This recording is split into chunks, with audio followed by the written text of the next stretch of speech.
Looks like that's just burning off the headers.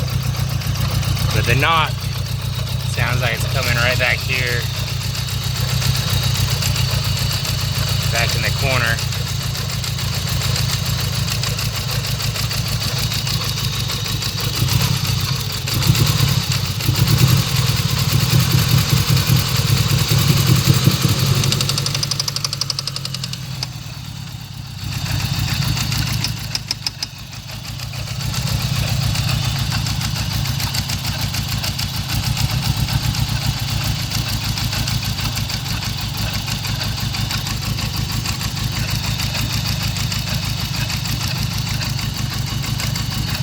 Now from that, what I've heard of that sound, usually people that when it's consistent is rod knock.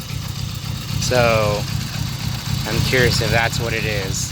This is the first time the engine's starting in a year plus.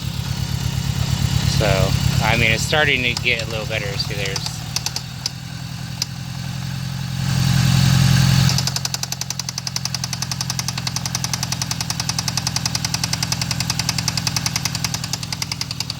So what do you guys think? Rod knock, possibly?